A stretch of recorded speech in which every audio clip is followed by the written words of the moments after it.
There was blood under him in the abdomen, and he was sort of lying there moaning. Now at 5, a shooting outside a Jewish preschool in southwest Portland. The school says its security guard shot someone threatening him. The man who was shot was taken to the hospital with serious injuries.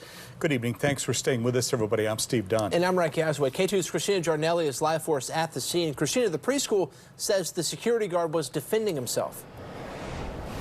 Yeah, that's right. In a written statement, the preschool says the security guard had been assaulted and, as you mentioned, threatened before firing his licensed weapon. Now, this all happened in the medical center parking lot. It's where you see that white building right there. This parking lot right here, which is just next door to the preschool, which you see here. Now, the director of the medical center says he came out and tried to help.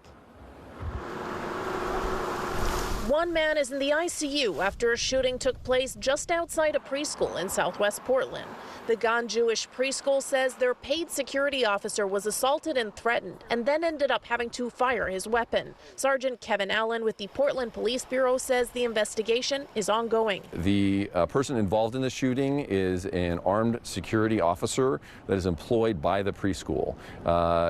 He remained on scene and is cooperating with the investigation. The security guard has not been arrested, but Allen says they're not ruling anything out at this point. We're trying to determine whether the person was armed or whether there was some kind of threat to the life of anyone else or the security guard. We don't have any confirmation on that. We still have to talk to witnesses. Allen says they do not believe kids at the preschool saw or heard what happened. The man was found in the parking lot adjacent to the preschool. Staff from the Fano Creek Medical Clinic working to clean up the spot where it happened. The clinic's director, Greg Cooley, says nurses called him out after they found the man there. I went out and there was a guy lying on the ground. There was blood under him in the abdomen, and he was sort of lying there moaning. He wasn't unconscious, and so I saw this blood and I wanted to try and stop the blood.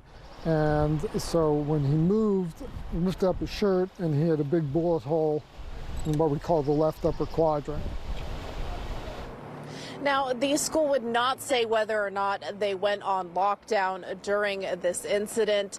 They did say that they do not believe that there was any religious bias in this incident or that the school itself had been targeted, although they did say that the reason they have to have security is because of a heightened threat to the Jewish community.